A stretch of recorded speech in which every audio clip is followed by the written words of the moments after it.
फसाद हुआ तो इसी चीज को खत्म करने के लिए श्री रामचंद्र जी वनवास चले गए। नरम गरम बिस्तर छोड़ दिए, अपना इलाका छोड़ दिए, सर में ताज पहनना छोड़ दिए, सिंहासन पे बैठना छोड़ दिए। इसलिए मेरे भाइयों मुसलमानों, हम अपनी नेकियों को और अपने गुनाहों को तराजू में मीजान में तोल लें, इससे पहले कि हमारी नेकियां तोले जाएं, इससे पहले कि हमारा गुनाह तोला जाए। मेरे प्यारे साथियों, इसी चीज का नाम मुहासबा नफ्स है। अल्लाह रब्बुल आलमीन फरमाता है, या अय्युहल्लज़ीना आमनु तक़ुल्लाह वल तंजुर नफ्सुम मा क़द्दमत लिग़द। ऐ ईमान वालों, अल्लाह से डरो और तुम में से हर इंसान को गौर करना चाहिए कि उसने कल क़यामत के दिन के लिए कौन सी तैयारी कर रखी है। मेरे प्यारे साथियों, यानी हमने आगे के लिए क्या भेज रखा है, हर इंसान को गौर करना चाहिए।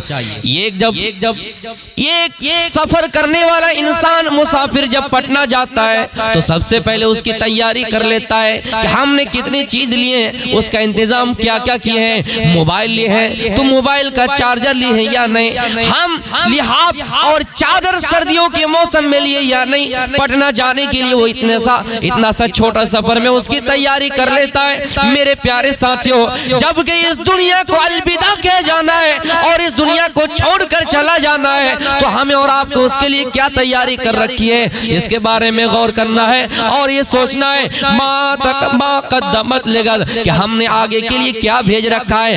खुदा न खास्ता शाम हुआ और रात होते होते हमारा इंतकाल हो गया, या फिर सुबह का सूरज देखने से पहले पहले हमारी मौत हो गई, तो हमने उसके लिए क्या तैयारी कर रखी है। मेरे भाइयों, इसीलिए तो हजरत अब्दुल्लाह इब्न उमर ये कहा करते हैं, इब्न उमर ये कहा करते थे, लोगों इदा अमसैत फला तंतज़िर सबाहा, जब शाम हो जाए तो सुबह का इंतजार ना किया करो। वही जासबात फला तंतज़िर मसा, और जब सुबह हो जाए तो फिर शाम का इंतजार ना किया करो।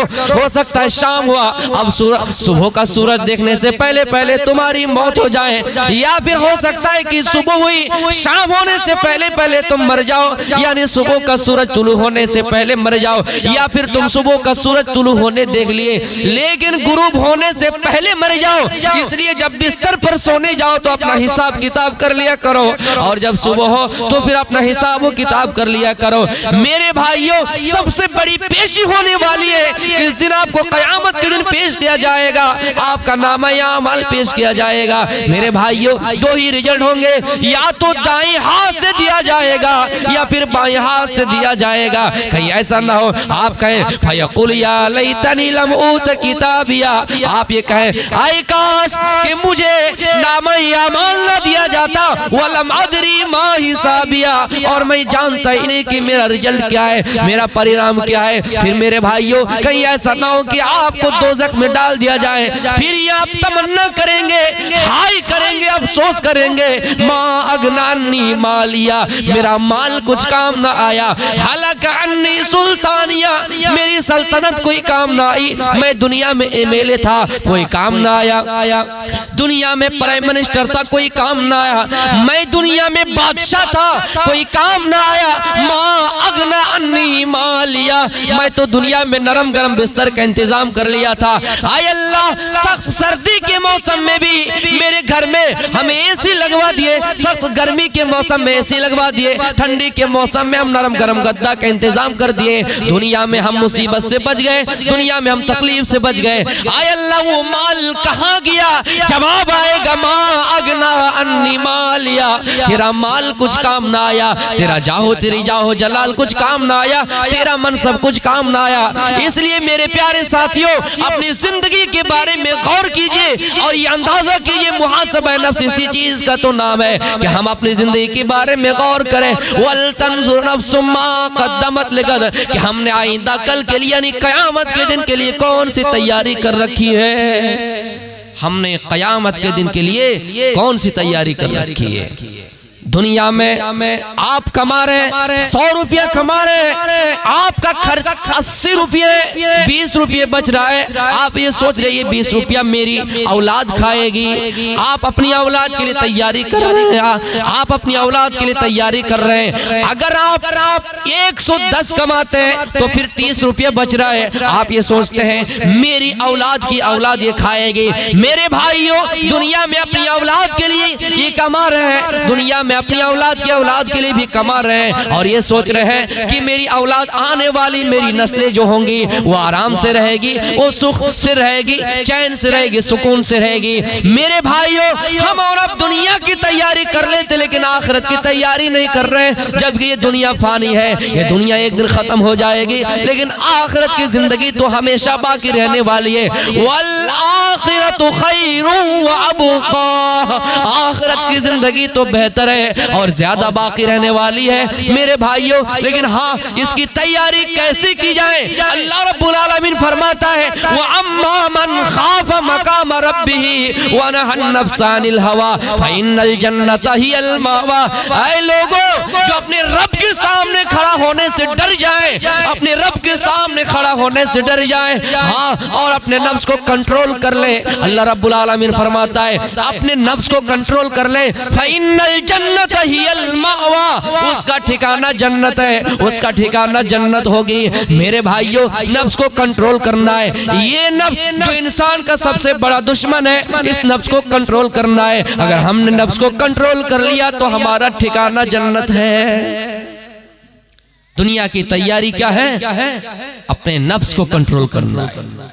मुहासबा नफ्स, नफ्स का मुहासबा मेरे भाइयों, नफ्स का मुहासबा ये कि हमें अपने नफ्स को कंट्रोल करना है। सबसे बड़ा दुश्मन हमारा नफ्स है। शैतान खुल्लम खुल्ला दुश्मन है, लेकिन शैतान से भी बड़ा दुश्मन हमारा नफ्स है। इस नफ्स को अगर हम कंट्रोल कर लिए मेरे भाइयों तो हम गलत कामों से बच जाएंगे। नफ्स ये कहता है कि तुम बुराई करो, नफ्स ये कहता है कि तुम चोरी करो, नफ्स ये कहता है कि तुम जिना करो। हम नफ्स को अगर कंट्रोल कर लिए, थोड़ी देर के लिए जिना करने के लिए चले गए, चोरी करने के लिए चले गए, लेकिन खौफे पैदा हुआ, खौफे खुदा पैदा हुआ, अल्लाह का डर पैदा हुआ। मेरी माओ बहनों, जरा इस मौजू को गौर से सुनिएगा। मेरे प्यारे साथियों, खौफे खुदा पैदा हुआ, चल कर गए जिना करने के लिए, चल कर गए चोरी करने के लिए, लेकिन चोरी करने के वक्त खुदा की याद आए और ये दिल में सोच हुई, दिल में ये डर पैदा हुआ,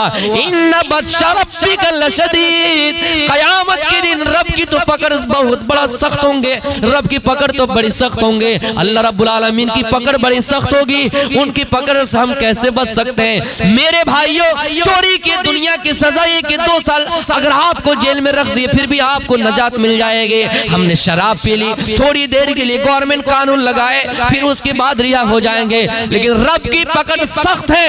अल्लाह रब्बुल आलमीन फरमाता है कि मेरी पकड़ सख्त है। मेरे भाइयों, अगर नफ्स आपको ये कह के चलो चोरी करते हैं, अगर आप चल भी गए लेकिन कंट्रोल कर लिए कि नहीं करेंगे चोरी, अल्लाह देख रहा है। मेरे प्यारे साथियों, अल्लाह देख रहा है। अगर ये डर पैदा हुआ, वहां से चल दिए, अपने नफ्स को कंट्रोल कर लिया, नफ्स की गुलामी से आजादी मिल गई, नफ्स की गुलामी से आप आजाद हो गए, तो अल्लाह फरमाता है ऐसे लोग जो अपने नफ्स की गुलामी से आजाद पा लिया, अपने आप को अपने नफ्स की गुलामी से आजाद हो गए, फ़इन्नल जन्नत हियल मावा, उसका ठिकाना जन्नत है। आए लोगों, अगर अपने नफ्स को इत्मीनान कर लिया, अपने नफ्स को मुतमईन कर लिया और ये दिल में तमन्ना और ये दिल में पूरा यकीन हो गया कि हमने अपने नफ्स को मुतमईन कर लिया है, हमने अपने नफ्स को इत्मीनान कर लिया है, हमने गुनाह के काम किए ही नहीं, हमारा इत्मीनान हो गया, तो अल्लाह फरमाता है या अय्यतुहन नफ्सुल मुतमइन्ना, इत्मीनान वाली रूह,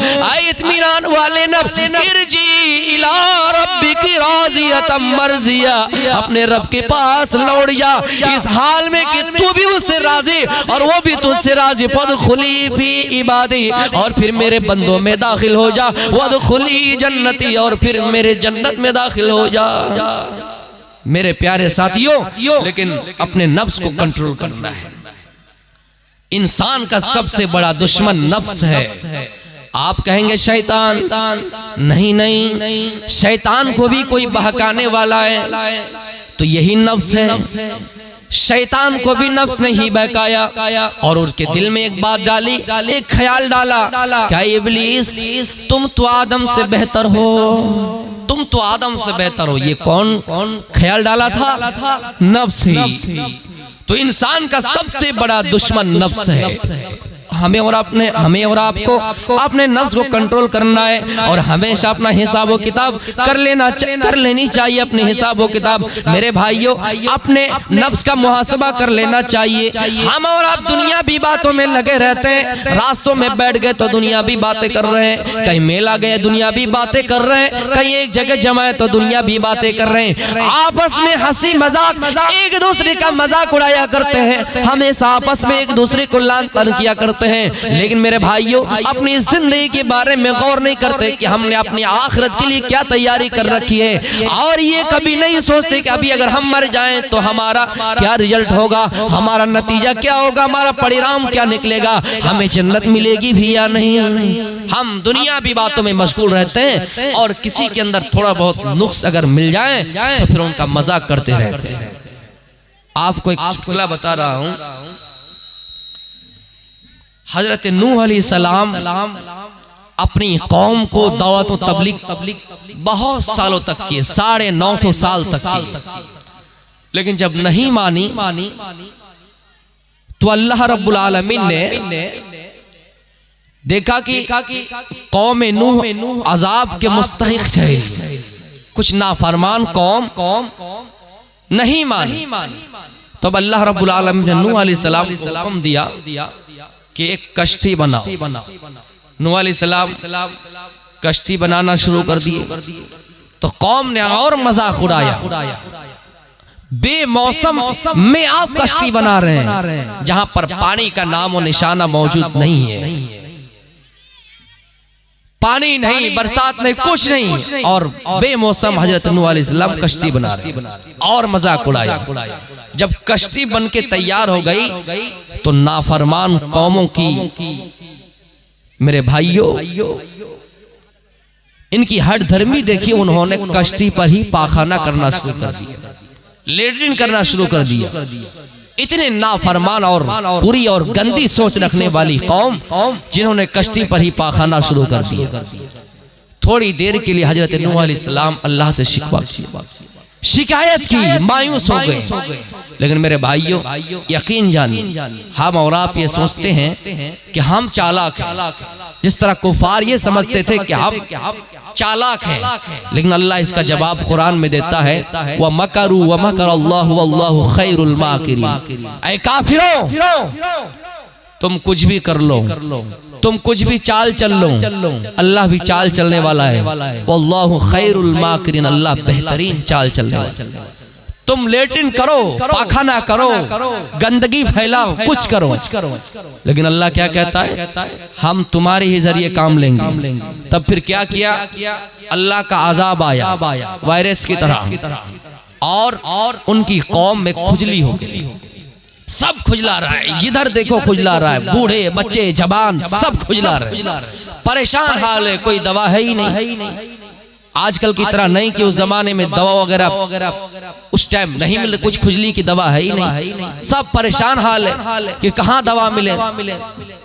एक मर्तबा एक आदमी कश्ती के किनारे ही, नाव के किनारे ही जाकर बैठ गए पाखाना करने के लिए। जब बैलेंस गड़बड़ाया तो ये जाके पाखाना में गिर गया, ये जाके लेट्रिन में गिर गया, और जैसे लेट्रिन में गिरा इसकी खुजली खत्म। वाह, ये सोचने लगे, बार कौन सी दवा है, अजीब दवा है।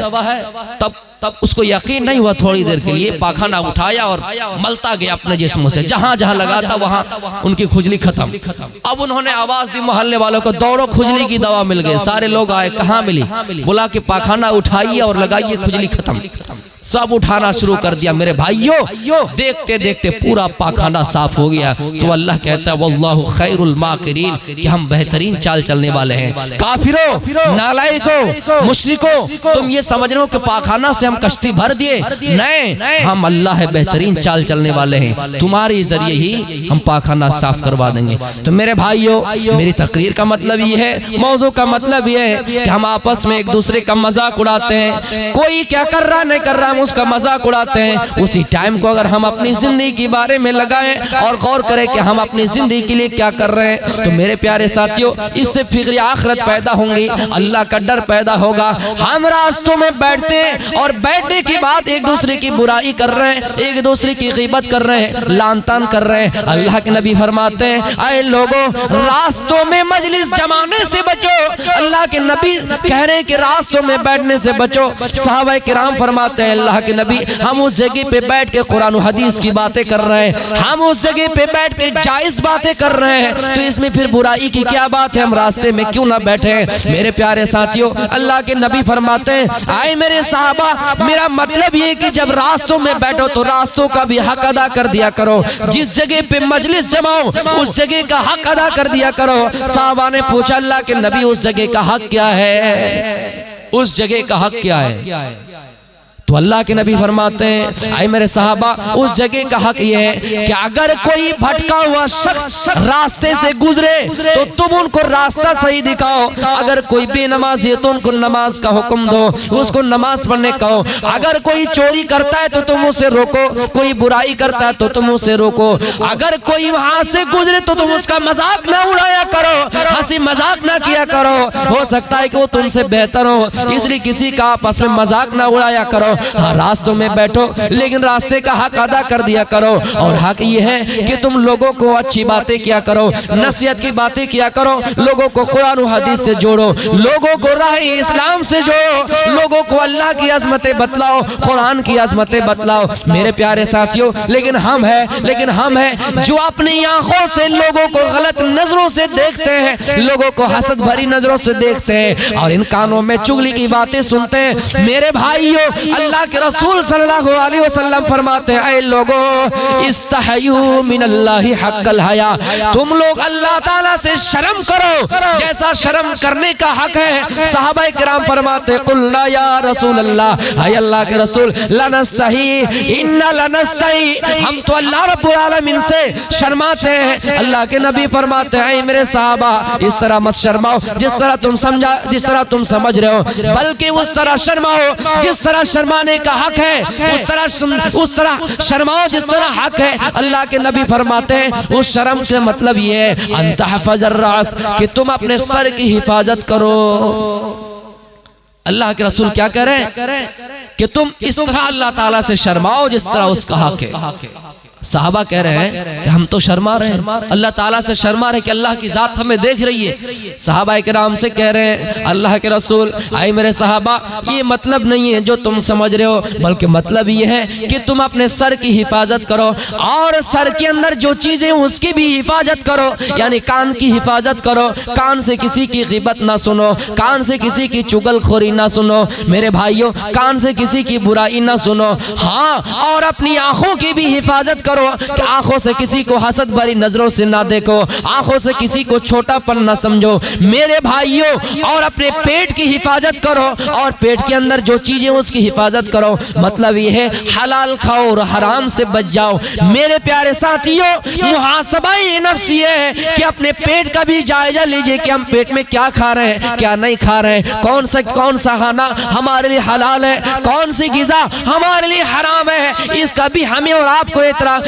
हमें और आपको एहसास करना चाहिए कि हम दिन में खाना हलाल खा रहे हैं या हराम खा रहे हैं। मेरे भाइयों हमें और आपको अपनी जिंदगी के बारे में गौर करनी चाहिए कि हम अपने जिंदगी के लिए कौन सी तैयारी कर रखी है। अगर हम मस्जिद और मदरसा तामीर कर रहे हैं तो हमें और आपको एहसास ये भी करना है कि हम खुलूसियत के साथ कर रहे हैं या नहीं, इखलास हमारे अंदर है या नहीं, इलाहियत हमारे अंदर है या नहीं। हम मस्जिद में दान देते हैं तो हमारे अंदर ये अल्लाह को देखकर अल्लाह के डर से दान दे रहे हैं या नहीं, या फिर लोगों को दिखाने के लिए दे रहे हैं। हमें और आपको इसका भी मुहासबा करना चाहिए और हमें और आपको भी इसका भी जायजा लेना चाहिए। मेरे भाइयों हजरत अबू बकर सिद्दीक रज़ियल्लाहु ताला अन्हु और हंज़ला रज़ियल्लाहु ताला अन्हु, इन दोनों सहाबा की आपस में मुलाकात हो जाती है। आपस में एक दूसरे से सलाम करते हैं। हंज़ला से कह रहे हैं अस्सलामु अलैकुम व वालेकुमुस्सलाम। जवाब आया वालेकुमुस्सलाम। हजरत अबू बकर सिद्दीक पूछ रहे हैं हंजला बताओ खैरियत, बताओ कैसे हो, तुम्हारी हालत कैसे, तुम्हारा हाल क्या है। हंजला का जवाब सुनिए मेरे भाइयों। हंजला कहते हैं आय अबू बकर सिद्दीक मैं तो मुनाफिक हो गया, आय अबू बकर सिद्दीक मैं तो मुनाफिक हो गया। हजरत अबू बकर सिद्दीक कहने लगा है हंजला क्या बात है, कैसी बात कर रहे हो, क्यों मुनाफिक हो गए हो। हजरत हंजला कह रहे हैं आय अबू बकर सिद्दीक मैं इसलिए मुनाफिक हो गया हूँ क्योंकि मैं जब नबी की मजलिस में रहता हूँ, इस वाक़े को भी गौर से सुनिए मेरे भाइयों, मैं जब नबी की मजलिस में होता हूँ, जब मुझे कुरान सुनाया जाता है, जब हदीस सुनाई जाती है, रब का फरमान सुनाया जाता है, मुझे जन्नत के बारे में बताई जाती है, मुझे जहन्नम के बारे में बताई जाती है, तो मुझे ऐसा लगता है कि मैं जन्नत के अंदर टहल रहा हूँ, मुझे ऐसा लगता है कि जहन्नम से आज़ादी पा लिया हूँ। लेकिन हाँ जब नबी की मजलिस में नहीं होता हूँ, जब मैं अल्लाह के रसूल की मजलिस में नहीं होता हूँ, जब मैं अपनी बीवी के पास आता हूँ, जब मैं अपने बच्चों के पास आता हूँ, जब मैं अपनी औलाद के पास आता हूँ, जब मैं घर में आता हूँ, जब मैं अपने अहल में आता हूँ, अपने इलाके में आता हूँ, तो फिर मुझे ऐसा लगता है ना मेरे सामने जन्नत है, ना मेरे सामने जहन्नम है, ना मुझे कुरान याद है, ना मुझे हदीस याद है। यानी वहाँ कुछ मायार और यहाँ कुछ मायार, हालात एक जैसी नहीं है। नबी की मजलिस में तो ऐसा लग रहा है कि हम अल्लाह से जुड़ गए, ऐसा लग रहा है कि हम दीन से जुड़ गए। मेरे भाइयों एहसास कीजिए जब आप इस मजलिस में, तो जरूर आपके दिल में जरा सा भी खौफ खुदा होगा, अल्लाह का डर होगा। लेकिन आप मेला में जाइए, आप ऑर्केस्ट्रा में जाइए, आप दुनिया भी रंगीले बाजार में जाइए, वहां आपको कुछ एहसास होगा। उसी तरह हंजला कह रहे हैं मैं तो मुनाफिक हो गया। मेरे भाइयों हजरत अबू बकर सिद्दीक कहते हैं आय हंजला अबू बकर भी मुनाफिक हो गया। यही हाल अबू बकर का भी है, यही सूरत अबू बकर की भी है, यही हालत अबू बकर की भी है। चलो अल्लाह के रसूल के पास चलते हैं। दोनों अल्लाह के रसूल के पास गए। आए अल्लाह के नबी हजरत अबू बकर सिद्दीक रज़ी अल्लाह तआला अन्हु कह रहे हैं आए अल्लाह के नबी मैं मुर्तद हो गया।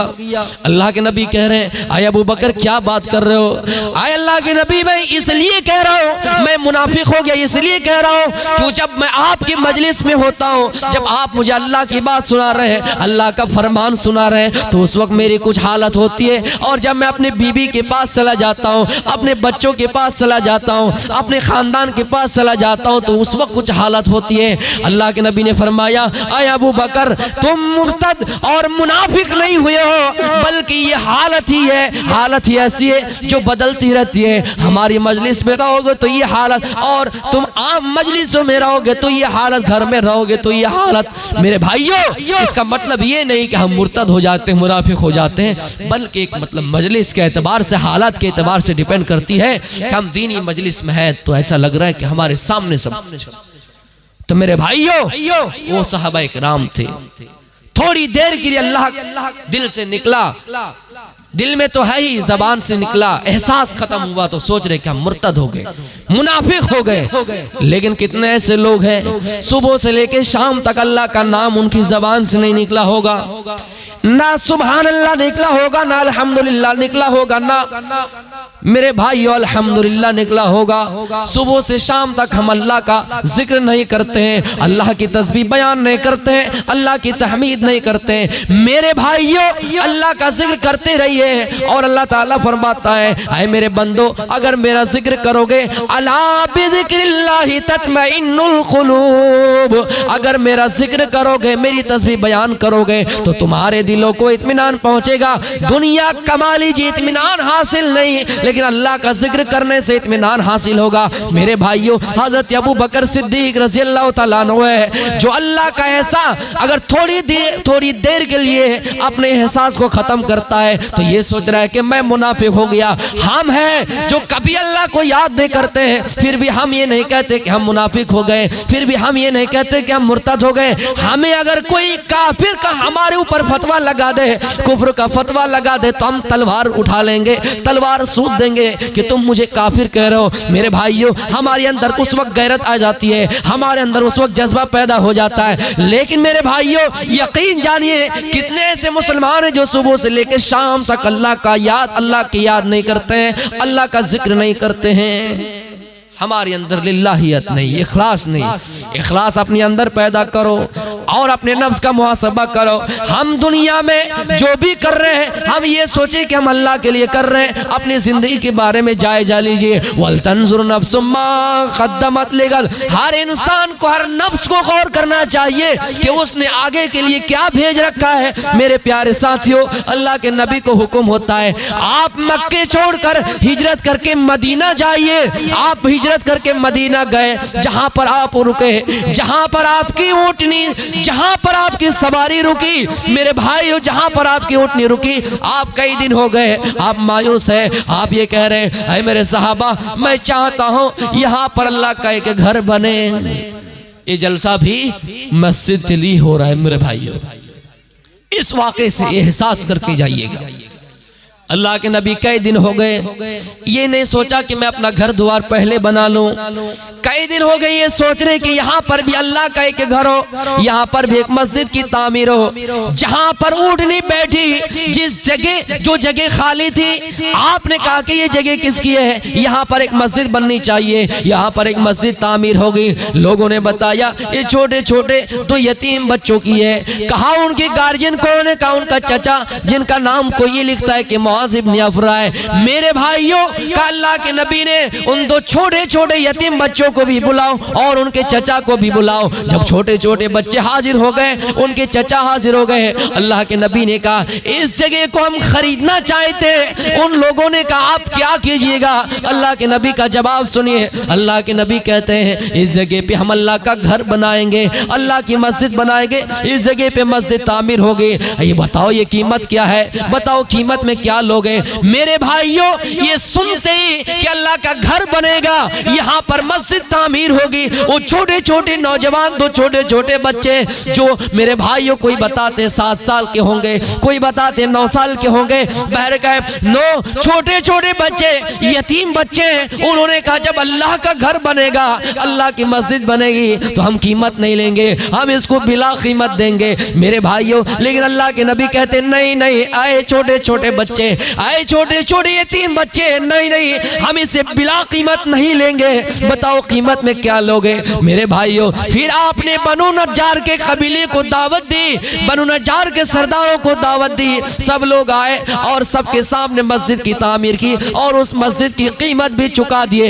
एक सहाबी खड़े हुए और कहा अल्लाह के नबी, मैं पूरी कीमत अकेला देने के लिए तैयार हो। यहाँ मेरे भाइयों मांग मांग कर लेना पड़ रहा है, खुशी खुशी हम और आप नहीं दे रहे हैं। अगर दे भी रहे हैं तो हमारे अंदर सही नीयत नहीं कि ये नेकी हम अल्लाह रब्बुल आलमीन के पास ले, इसका सवाब हम अल्लाह रब्बुल आलमीन के पास ले, बल्कि ये नीयत होती है कि हम ये जो दान दिए ताकि लोग हमारा नाम करें, फला जगह पे मेरा चर्चा हो। मेरे भाई यकीन जानिए ऐसा दान काबिल कबूल नहीं है। वहाँ एक साहबी पूरी कीमत देने के लिए तैयार है, आपने उसको मना कर दिया और हजरत अबू बकर सिद्दीक को हुक्म दिया, अबू बकर सिद्दीक तुम इसका माल चुका दो, इसकी कीमत चुका दो।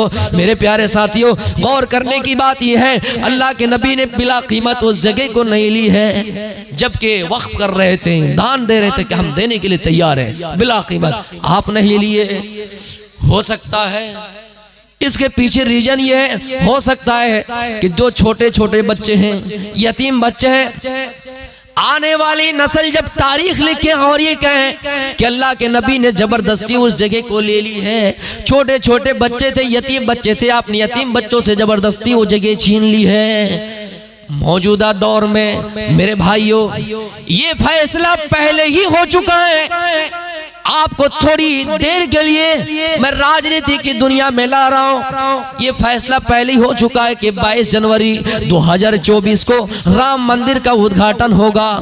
मेरे भाइयों, हम खुश हैं और इसलिए ज्यादा खुश हैं क्योंकि वहाँ किसी और के मंदिर नहीं बनेंगे, बल्कि श्री रामचंद्र जी के मंदिर बनेंगे और मंदिर बन के भी तैयार है और उसका उद्घाटन भी 22 जनवरी 2024 को होने वाला है। मेरे भाइयों, जिस दिन ये कहा गया के गुमगुमे जलाए जाएंगे, अगरबत्तियां जलाई जाएंगे, घर में लाइटें जलेंगे मेरे भाइयों। और ये भी कहा गया कि भारत के पूरे हिंदुस्तान के 1,40,000 करोड़ लोगों को ये कहा गया कि दीपावली मनाएंगे। हम खुश हैं इस फैसले से कि वहाँ किसी और का नहीं, श्री रामचंद्र जी के बनेंगे मेरे भाइयों हम। हाँ, लेकिन थोड़ी देर के लिए इसको ये कहना चाहेंगे, यही अगर राम मेरे भाइयों, अगर हिंदुस्तान का दौर में, इस दौर में, दौरे जदीद में अगर रामचंद्र जी राजा होते, दौरे हाजिर का राजा होते, प्राइम मिनिस्टर होते, मुसलमानों, सिखों, ईसाइयों, ये जो तादाद तुम्हारी मुट्ठी भर है हिंदुस्तान में, तो तुम्हारी कम तादाद पर डर नहीं होता। मुसलमानों, हमें हमारी अकलियत पर डर नहीं होता, इसलिए कि रामचंद्र जी अगर राजा होते तो मुसलमानों की जो ये तादाद कम है तो कभी हम पर अत्याचार नहीं करते, कभी ये नहीं कहते कि मुसलमानों को मारो, कभी ये नहीं कहते कि सिखों को मारो, कभी ये नहीं कहते कि सिखों को उड़ाओ, ईसाइयों को मारो, क्योंकि श्री रामचंद्र जी ऐसे इंसान थे। जब ओहदे की बात आए, जब मनसब की बात आई, जाहो जलाल की बात आई, सिंहासन पहनाने की बात आए, सर पर ताज रखने की बात आए, सिंहासन पर बैठने की बात आए, जब भाई भाई में विवाद हुआ, भाई भाई में लड़ाई की बात हुई, फसाद हुआ, तो इसी चीज को खत्म करने के लिए श्री रामचंद्र जी वनवास चले गए, नरम गरम बिस्तर छोड़ दिए, अपना इलाका छोड़ दिए, सर में ताज पहनना छोड़ दिए, सिंहासन पे बैठना छोड़ दिए। इसलिए मेरे भाइयों मुसलमानों, हाँ हमें ये मालूम है कि कुछ राम भक्त, जो राम भक्त नहीं अनभक्त है, 22 जनवरी को गुमगुमे जलाएंगे और जय श्री राम का नारा देकर मेरे भाइयों, भड़काऊ भाषण देकर, जज्बात में आकर मुसलमानों को मारेंगे, मुसलमानों को सताएंगे मेरे भाइयों, खून खराबा करेंगे। लेकिन हमें इसको अफसोस नहीं करना है, इसलिए कि हमें भी खुशी है कि रामचंद्र जी की वहां मंदिर बनेंगे और रामचंद्र जी पर हमारा वैसा भी यकीन है कि अगर रामचंद्र जी दौरे हाजिर के बादशाह होते, मुसलमानों हमें हमारी अकलियत पर डर नहीं होता, ईसाइयों तुम्हें भी तुम्हारी अकलियत पर डर नहीं होता। इसलिए हम और आप खुशी भी मनाए, हम और आप खुशी भी मनाए और इस खुशी में हम और आप शामिल रहे मेरे भाइयों। इस तकरीर जो मैं बताना चाहता हूँ कि अल्लाह के रसूल सल्लल्लाहु अलैहि वसल्लम ने यतीम की जमीन इसलिए नहीं ली क्योंकि हो सकता है आने वाली नस्ल ये कहे कि मोहम्मद रसूलुल्लाह बड़े ताकतवर थे, मोहम्मद रसूलुल्लाह ने जबरदस्ती यतीम बच्चों से जमीन छीन लिए। मेरे नबी को ये ख्याल है, मेरे नबी को ये सोच है कि आने वाली नस्ल का इल्जाम ना लगा दे। लेकिन आए मेरे भाइयों, राम मंदिर बनाने वालों, बड़े जोरों शोर से इसकी तामीर करने वालों, और इसका कल 2024 में उद्घाटन भी हो जाएगा मेरे भाइयों। दिल में ये सोच कर देखो कि वो रामचंद्र जी अगर आज जिंदा होते, वो रामचंद्र जी अगर बादशाह होते, वो राम कभी ये नहीं चाहते कि गैर कानूनी से वहां मंदिर बनाया जाए, क्योंकि सुप्रीम कोर्ट ये मान चुके थे कि वहां मस्जिद थी और मुसलमानों ने नमाज पढ़ी है। हाँ, तुमने गैर कानूनी से बना लिया है, फिर भी हम खुश हैं क्योंकि वहां राम का ही मंदिर बनेगा, किसी और का नहीं है। हम खुश हैं मेरे भाइयों। थोड़ी सी बात आ गई इस ज़िम्न में, मैंने बता दी कि हम खुश इसलिए हैं कि रामचंद्र जी वैसे इंसान थे जिन पर मुसलमानों का यकीन है कि अगर दौरे हाजिर का वो बादशाह होते, ये जो हमारी तादाद मुट्ठी भर है, हमें इस चीज का डर नहीं होता।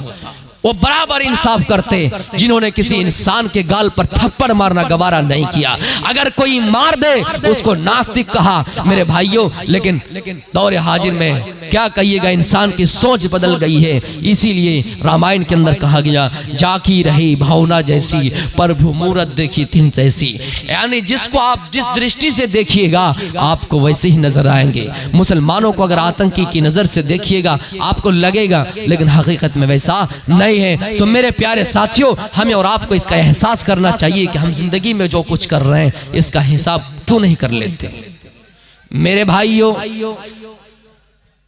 कहीं पर अल्लाह रब्बुल आलमीन ने मुहासबा नफ्स के बारे में कहा, कद अफलह मन तज़क्का, कामयाब हो गए वो इंसान जिसने अपने नफ्स को पाक कर लिया। कामयाब हो गए वो इंसान जिसने अपने नफ्स को पाक कर लिया। यानी नफ्स को पाक करने का मतलब ये है कि हम हलाल खाएं, हराम से बच जाएं, हम हलाल कमाई की तरफ आगे बढ़ें, हराम से बच जाएं। मेरे प्यारे साथियों, अगर नफ्स को हमने कामयाब बना लिया तो हम कामयाब हो गए। और कामयाबी एक पहचान ये भी है, फमन ज़ुहज़िहा अनिन्नार, जो जहन्नम से बच गए वो इंसान कामयाब हो गए। ऐ मेरे प्यारे साथियों, यही नफ्स है जिनके बारे में अल्लाह रब्बुल आलमीन कसम खा रहा है, वला उक़सिमु बिन्नफ्सिल लव्वामा। ऐ लोगों, अल्लाह कसम खा रहा है, नफ्स लव्वामा की कसम खा रहा है, मलामत करने वाले नफ्स की कसम खा रहा है। ये मलामत करने वाले नफ्स से क्या मतलब है? मलामत करने वाले नफ्स से मतलब ये है, अगर आप चोरी करें ये नफ्स आपको मलामत करेंगे कि नहीं नहीं क्यों चोरी कर रहे हो। आप शराब पीने जाए ये नफ्स आपको मलामत करेंगे, आपको निंदा करेंगे, छी कहेंगे, आए फला क्यों शराब के अड्डे में जा रहे हो, क्यों चोरी के अड्डे में जा रहे हो, क्यों जुआ खेल रहे हो, क्यों शराब पी रहे हो, क्यों गंदे काम कर रहे हो, क्यों बिहाई फैल रहे हो। अगर इस नफ्स को अगर आपने कामयाब कर लिया, अगर नफ्स मलामत करते रहे मेरे भाइयों, तो आपका ठिकाना जन्नत है। इसीलिए अल्लाह रब्बुल आलमीन इस नफ्स की कसम खा रहा है, वला उक़सिमु बिन्नफ्सिल लव्वामा। आए लोगों, नफ्स मलामत यानी मलामत करने वाला नफ्स लव्वामा की अल्लाह कसम खा रहा है। किसी ने ये भी कहा, अगर आप खैर का काम करते हैं, भलाई का काम करते हैं, तो ये नफ्स आपको मलामत इस एतबार से करेंगी, आए फला और भलाई के काम करो, आए फला दान देने वाले 10 रुपये थे 100 रुपये देने वाले बन जाओ, भलाई करने वाले थे और मजीद भलाई करो। मेरे भाइयों, मलामत करने वाले नफ्स की तफसीर लोगों ने इस तरह से भी की है, लोगों ने इस तरह से भी की है कि आपको खैर के कामों भी मलामत करेंगे कि और अगर बुराई कर रहे हैं तो आपको निंदा करेंगे, छी करेंगे कि तुम उस काम से रुक जाओ। या अय्यतुहन नफ्सुल मुतमइन्ना इरजी इला रब्बिकी राज़ियतम मर्ज़िया।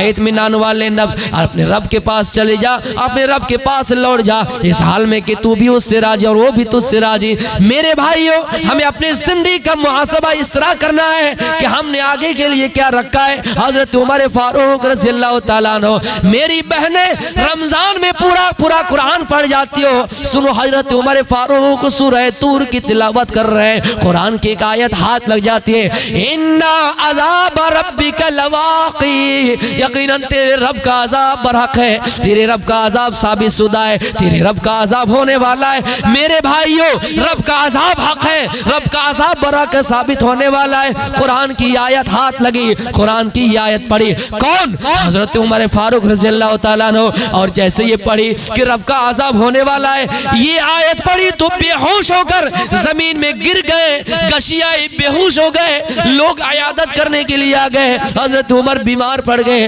लोग इयादत करने के लिए आ गए। कुरान की एक आयत पढ़ी, मेरे भाइयों दिल की दुनिया बदल गई। उसके बाद हजरत उमर से लोग कहा करते थे, उमर तुम्हें क्या हो गया है? हजरत उमर ये कहा करते थे, लोगो आए लोगो, मैं उमर हूँ, मैं तिनके हो, मैं घास के तिनके हो। आए लोगो, मैं उमर हूँ, अल्लाह अगर मुझे ना जन्नत दे ना जहन्नम दे, बल्कि मुझे बराबर कर दिया जाए, ना जन्नत दी जाए ना जहन्नम दी जाए, बल्कि मुझे बीच में रख दिया जाए, फिर भी उमर खुश है। मेरे भाइयों, हजरत उमर आधी दुनिया में सल्तनत, जिनकी आधी दुनिया में हुकूमत करने वाले हैं। मेरे प्यारे साथियों, जो रात की तारीकी में उठकर गरीबों की मदद करने वाले, गरीबों का ख्याल रखने वाले, ये उमर अपने आप को पेश कर रहा है, रब की अदालत में पेश कर रहा है और कह रहा है, लोगों हजरत उमर को ना अल्लाह जन्नत दे ना जहन्नम दे, फिर भी उमर इस चीज से राजी है।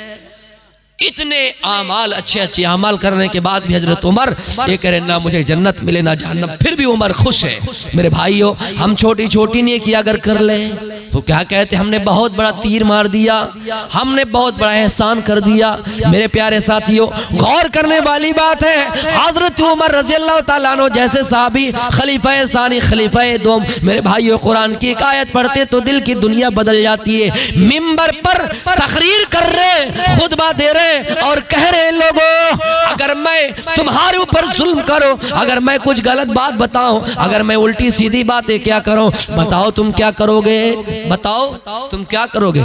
एक नौजवान खड़े हुए और कहे, उमर तेरी तलवार तुझसे छीन कर तुझे ही वार कर दूंगा, तुझे सूद दूंगा, तुझे मार दूंगा, तुझे कत्ल कर दूंगा। उमर खुश हो रहे और नजरे आसमान पर उठाए और अल्लाह से कही, अल्लाह तारीफ है तेरी जात की, अल्लाह तमाम तारीफें तेरी ही लिए है, शुक्र है तेरा कि बंदा जमीन में कोई ऐसा नौजवान है जो मेरी इस्लाह करने के लिए है। अगर उमर भी कोई गलती करे तो इस्लाह करने के लिए तेरा बंदा मौजूद है।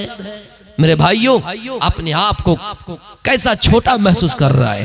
लेकिन हम और आप है, दुनिया में कुछ पोस्ट मिल जाए, कुछ डिग्री मिल जाए तो नाक चिरा कर चलते हैं, जमीन में गाल फुला कर चलते हैं। लेकिन नहीं मेरे भाइयों, दुनिया में आपको कोई भी डिग्री मिल जाए, दुनिया में कोई पोस्ट मिल जाए, अगर जमीन में ऐसे चलते हैं तो आप अल्लाह के बंदे नहीं है। अल्लाह के बंदे तो है व इबादुर रहमान अल्लज़ीना यमशूना अलल अर्ज़ि हौना, रहमान के बंदे तो है जो जमीन में आहिस्ता चलते हैं। वला तमशी फिल अर्ज़ि मरआ, वो जमीन में इतरा कर नहीं चलते हैं। मेरे भाइयों, मैंने कुरान की आयत आज ज्यादा पढ़ी है, आपको खौफे खुदा का एहसास दिला रहा हूँ, अल्लाह का डर अपने अंदर पैदा करा रहा हूँ और अपनी जिंदगी का मुहासबा याद करा रहा हूँ। मेरे भाइयों, हजरत उमर रज़ियल्लाहु ताला अन्हु एक मर्तबा खुतबा दे रहे हैं, लोग एक आदमी खड़े हुए, अचानक एक आदमी खड़े हुए, एक सहाबी, और अर्ज की, आए उमर, ये बताओ तुम्हारे पास ये सलवार कहाँ से आए, ये शेरवानी तुम्हारे पास कहाँ से आए। हजरत उमर लंबे तरंगे आदमी थे, शेरवानी पहन रखी है या फिर कुर्ता पहन रखा है, तो डायरेक्ट सवाल क्या है, सवाल क्या है, उमर ये बताओ ये कुर्ता तुम्हारे पास कहाँ से आया। बैतुल माल से 1 मीटर का कपड़ा हमें भी मिला, आपको भी मिला। 1 मीटर कपड़े में हमारा कुर्ता नहीं बना, आपका कैसे बन गया। एक अमीर से सवाल कर रहे हैं, एक हाकिम से सवाल कर रहे हैं, हमारे अंदर क्या इतनी जरूरत होगी। हम मामूली से अगर कोई मेंबर बन जाए, कोई छोटी डिग्री वाले, कोई छोटी पोस्ट वाले, अगर उनको अगर कोई छोटी सी छोटी डिग्री मिल जाए फिर भी उसे ऐसा नहीं कर सकते हैं। लेकिन हजरत उमर तो सरकार है, हजरत उमर तो मेरे भाइयों मुसलमानों के भी, ईसाइयों के भी गवर्नमेंट, मेरे भाई हुक्मरान है, हाकिम है। लेकिन अचानक ये कहता है कि तुम्हारे पास से कुर्ता आया। हजरत उमर चाहते तो ये कहते थे तुम कौन होते हो मुझसे सवाल करने वाले, लेकिन हजरत उमर ये समझा रहे हैं, क्या फला अपने बेटे की तरफ इशारा कर रहे हैं, क्या फला साहबी मेरे ऊपर सवाल करने वाले, नजरिया सवाल करने वाले, मेरे बेटे को भी 1 मीटर का कपड़ा मिला और हमको भी 1 मीटर का कपड़ा मिला, हमने 2 मीटर को एक जगह जमा कर दिया और किसी टेलर को जाकर दे दिया, उन्होंने 2 मीटर कपड़े को एक जगह जमा करके कुर्ता सिलवा दिया। इसका जवाब दे दिया। मेरे भाइयों, हम और आप होते तो ये कहते चल हट, तुम कौन होते हो मुझसे हिसाब किताब करने वाले, तुम कौन होते हो मेरा हिसाब लेने वाले। मेरे भाइयों, अपनी जिंदगी का एहसास इसी तरह होना चाहिए कि हम क्या पहन रहे हैं, क्या खा रहे हैं, क्या नहीं खा रहे हैं। मेरे भाइयों, हम और आप तो ये सोच रहे हैं कि दुनिया में सब कुछ हमारा ही है। अल्लाह के नबी फरमाते हैं, इब्न आदम कहता है, आदम का बेटा कहता है, माल मेरा माल मेरा माल मेरा माल। अल्लाह के नबी फरमा रहे हैं, ऐ लोगों, माल तुम्हारा वो है जो तुमने पहन लिया और जो तुमने खा लिया वो तुम्हारा है, और जो तुमने आगे के लिए तैयारी कर रखी है, आगे के लिए भेज रखा है, जो अल्लाह के रास्ते में दे रखा है वही तुम्हारा है। उसके अलावा ना तुम्हारी जमीन है, ना तुम्हारी जायदाद है, ना तुम्हारी बिल्डिंग है, ना तुम्हारी इमारत है, उसके अलावा तुम्हारा कुछ नहीं। जो तुम खा रहे हो वही तुम्हारा माल है, जो पहन रहे हो वही तुम्हारा है, जो तुमने अल्लाह के रास्ते में वक्त कर दिया, दान कर दिया वही तुम्हारा है, उसके अलावा तुम्हारा कुछ नहीं है। तो मेरे भाइयों, हकीकत में गौर कीजिए, जैसे आपकी आंख बंद हुई सारी चीजें पड़ी रह जाएंगी। अगर अपना भी कुछ बनाना है तो यह दान देकर दीजिए जाए। आखिर वक्त में आप मस्जिद के सिलसिले में जलसा है, आप 100, 50, 500, 1000 जितना भी आपसे मुमकिन हो सके आप यहाँ देकर जाइएगा। मेरे भाइयों, मुहासबा नफ्स देख लीजिए, वल तंजुर नफ्सुम मा क़द्दमत लिगद। हर इंसान को गौर करना चाहिए कि उसने आने वाले दिन के लिए कौन सी तैयारी कर रखी है।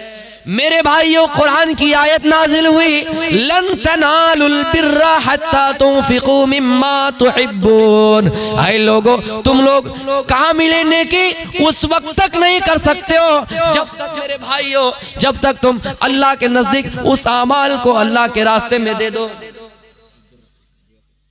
अब्दुल रकीब साहब कुछ रुपया अल्लाह के राह में दे के गए हैं ताउन मस्जिद के सिलसिले में, तामीर और तरक्की के सिलसिले में। अल्लाह रब्बुल आलमीन से दुआ है कि उनके दान को कबूल अता फरमाए और उन्हें बेहतर से बेहतर बदला दे। मेरे भाइयों, अल्लाह के रास्ते में उस माल को दो जो सबसे ज्यादा तुम्हारे नजदीक महबूब हो। इंसान का जो सबसे ज्यादा पसंदीदा माल हो उसको देना चाहिए। लेकिन हमने अपने नफ्स पर कभी गौर किया? अगर गौर करेंगे तो पता चलेगा 90% लोगों का रिजल्ट ये आएगा कि हमने जो माल छटनी माल है, जो माल खराब माल है, उसको अल्लाह के रास्ते में दे दिया। जैसे मरी हुई मुर्गी अल्लाह के नाम पे, मुर्गी मर रही थी, चलो हम तो इसको अल्लाह के राह में दे रहे थे। कोई जानवर कमजोर है, मर रहा है, चलो हम इसको अल्लाह के नाम पे दे रहे हैं। मेरे भाइयों, आपने सुना होगा बकरी गुम होने पर सास क्या कह रही थी, अल्लाह तेरे दरबार में दुआ कर रही हूं, बकरी मिल जाए तो ऊंट दे दूंगी। अब बहू को ये सोच हुई कि कमीनी ये तो कल मर जाएंगी और ये बकरी के चक्कर में हमारा ऊंट ही गुम कर देगा, क्योंकि अगर सास इंतकाल कर जाए तो पूरी वरासत बहू की ही है। ये डरने लगी, ये सास क्या कह रहे हो, होश होश है कि नहीं? तो सास का जवाब था कि तुम्हें क्या मालूम, मैं अल्लाह को ललकार रही हूं ताकि अल्लाह रब्बुल आलमीन बकरी दे दे। तो मेरे भाइयों, मरी हुई बकरी अल्लाह के नाम पे हम और आप छटनी माल को अल्लाह के रास्ते में देते हैं। कुरान की आयत नाजिल हुई, लन तनालुल बिर्रा हत्ता तुनफिकू मिम्मा तुहिब्बून, तुम अल्लाह के रास्ते में उस माल को खर्च करो जो सबसे ज्यादा तुम्हारे नजदीक पसंदीदा हो, जो सबसे ज्यादा महबूब हो। ये आयत सुनी हजरत अबू तलहा अंसारी रज़ी अल्लाह ताला अन्हु, तो नबी की खिदमत में उस जगह पे ही मौजूद थे। अल्लाह के नबी से कह रहे हैं, अल्लाह के नबी मेरा एक खूबसूरत बाग है, अल्लाह के नबी मेरा एक महबूब माल है, महबूब बाग है जिस बाग का नाम बैरोहा है। अल्लाह के नबी भी उस बाग में कभी कभी जाया करते थे और उसका पानी नोश किया करते थे। आपने कहा, अल्लाह के रसूल मैं उस बाग को अल्लाह के रास्ते में दे रहा हूँ, मैं उस बाग को अल्लाह के रास्ते में सदका कर रहा हूँ। अल्लाह के नबी कह रहे हैं, अबू तलहा मैंने सुन लिया है, जाओ मैंने सुन लिया है, जाओ मैंने सुन लिया है, बखिंजाल कमालुन राए। अय अबू तलहा शाबाश, अय अबू तलहा शाबाश, बहुत ही उम्दा माल है। अय अबू तलहा जाओ उस माल को अपने रिश्तेदारों में बांट दो, अपने कबीलों में बांट दो, उस बाग को अपने रिश्तेदारों में बांट दो, अपने खानदान में बांट दो। मेरे प्यारे साथियों, कुरान की आयत नाजिल हुई, उसी जगह पे अमल कर दिखाया और सबसे ज्यादा पसंदीदा जो उनका बाग था बैरोहा, उसको अल्लाह के रास्ते में दे दिए। मेरे प्यारे साथियों, मुहासबाए नफ्स ये कि हम अपनी जिंदगी के बारे में गौर करें कि हम अपनी जिंदगी में कितनी नेकियां किए, कितने अच्छे अमाल किए, कितने बुरे अमाल किए। मेरे भाइयों, हम अपनी औलाद पर, औलाद के इंतकाल पर सब्र कर रहे हैं या नहीं, या फिर अल्लाह से शिकवा कर रहे हैं, अल्लाह से शिकायत कर रहे हैं, अल्लाह से मायूसी और नाउम्मीद होते हैं। मेरे भाइयों, इसका भी एहसास हमें और आपको करना चाहिए, इसका भी एहसास हमारे दिल में होना चाहिए कि अगर हमसे कोई चीज अल्लाह रब्बुल आलमीन छीन ले तो हम उस पर सब्र करते ही या नहीं। कारोबार में आग लग जाए, बिजनेस में आग लग जाए, बिजनेस बर्बाद हो जाए, कारोबार में आग लग जाए, मेरे भाइयों कारोबार जलकर राख हो जाए, बिजनेस जलकर राख हो जाए, हमारी बिल्डिंगे भूचाल आए, जलजला आए तो वो बिल्डिंग तोड़ दी जाए, इस पर हम सब्र कर रहे या नहीं, सब्र की उम्मीद अल्लाह से कर रहे या नहीं, और बेहतर बदला की उम्मीद अल्लाह से कर रहे या नहीं, और ये कह रहे या नहीं, इन्ना लिल्लाहि व इन्ना इलैहि राजिऊन। आय अल्लाह, हम सब तेरी अमानत है और तेरी तरफ वापस होने वाले हैं, हम ये कह रहे या नहीं। मेरे प्यारे साथियों, हम अपनी औलाद पर सब्र कर रहे या नहीं। मेरे प्यारे साथियों, हजरत खनसा का नाम आपने सुना होगा, हजरत खनसा का नाम आपने सुना होगा। इनको दो जमाना मिला है, दो ही वाक़या कहकर मैं अपनी तकरीर खत्म करूंगा। हजरत खनसा रज़ियल्लाहु ताला अन्हा, इनको दो जमाना मिला, जमाना जाहिलियत और जमाना इस्लाम। जब जाहिलियत का जमाना, जब जाहिलियत का जमाना था तो उनका एक भाई इंतकाल कर गया। मेरी माओ बहनों गौर से सुनिए, उसका एक भाई इंतकाल कर गया जिनका नाम सख्र था। ये अपने भाई से काफी मोहब्बत करते थे, काफी प्यार करते थे। हाँ, आपको एक सच्चाई भी बयान कर रहा हूँ मेरे नौजवान भाइयों, दुनिया में सबसे ज्यादा अगर कोई जात आपसे मोहब्बत करती है तो मेरे भाइयों माँ बाप करती है और माँ बाप की जात करती है। हाँ, लेकिन भाई बहन का रिश्ता बहुत बड़ा रिश्ता होता है, मजबूत रिश्ता होता है। बहन के पास अगर कुछ नहीं लेके गए और लोगों ने कह दिया कि तुम्हारा भाई बड़ा कंजूस है, बड़ा बखील है, कुछ नहीं लेके आया है, तो आपकी बहन वहाँ आपकी इज्जत ढाकेगी, आपकी बहन वहाँ आपकी इज्जत बचाएगी, जाएगी और कहेगी नहीं नहीं, भाई तो कुछ काम के लिए आया था, वो जल्दी में आया, हड़बड़ी थी, वो हड़बड़ी में कुछ नहीं ला सका। आपकी इज्जत ढांकेगी, लेकिन वही इज्जत आपकी बीबी भी नहीं ढांप पाएगी, वही इज्जत आपकी बीबी भी नहीं बचा पाएगी, आपकी भाभी नहीं बचा पाएगी, आपके रिश्तेदार नहीं बचा पाएंगे। इसलिए बहन से मोहब्बत करना सीखिए। वो अपने भाई से काफी मोहब्बत करते थे मेरे भाइयों, लेकिन उनका इंतकाल हो जाता है। हजरत खंसा का भाई का इंतकाल हो जाता है, उनकी मौत हो जाती है। ये अपने भाई के सदमे में आकर रो रही है, मरसिया गा रही है, शेर पढ़ रही है। सुबह का सूरज जब तुलू हुआ तो देख रहा है कि सुबह का सूरज तुलू हो गया और उनके भाई की याद में रो रहे हैं। जब शाम को सूरज तुलू गुरूब हो रहा है तो फिर भी रो रही है। सुबह का सूरज तुलू होना उसको रोना याद दिलाती है, सखर की याद दिलाती है। शाम का सूरज का गुरूब होना सखर की याद दिलाती है। और ये मरसिया गा रही है, आई नैया जूदन वाला तजमुदा, आई मेरी दोनों आंखें क्या तुम नहीं रोगी, आई मेरी दोनों आंखें रो, इतना रो और रोने में बखीली ना करो, आंसू गिरो, इतना रो कि दुनिया को पता चल जाए कि हजरत खंसा का कितना प्यार अपने भाई से था, दुनिया को पता चल जाए कि खंसा की कितनी मोहब्बत अपने भाइयों से थी, दुनिया को पता चल जाए। अला तबगियान लिसखरिन नदा, क्या तुम सखर के इंतकाल पर नहीं रोगे, सखर की मौत पर नहीं रोगे, सखर की जुदाईगी पर नहीं रोगे। ये भाई का हाल था। भाई का जब इंतकाल हुआ, ये मरसिया गा रहे हैं, ये रो रहे हैं, सीना चाक कर रहे हैं, गरीबान फाड़ रहे हैं, सीना नोच रहे हैं। मेरी माओ बहनों, अगर छोटे छोटे बच्चे आपका इंतकाल कर जाए, आप रोना धोना करते हैं, इस तरह करते हैं जमाना जाहिलियत की तरह, लेकिन इस तरह करने से मना किया। अगर वही औलाद, वही बच्चा कल क़यामत के दिन आप चाहते तो आप सब्र कर लीजिए। हाँ, आप उनकी मोहब्बत में आंसू निकाल सकते, लेकिन ज़ारो कतार के साथ नहीं, गिड़गिड़ा करना ही, नोहा नहीं करना है, गाल नहीं पीटना है, रुखसार नहीं पीटना है, गरीबान नहीं फाड़ना है, सीना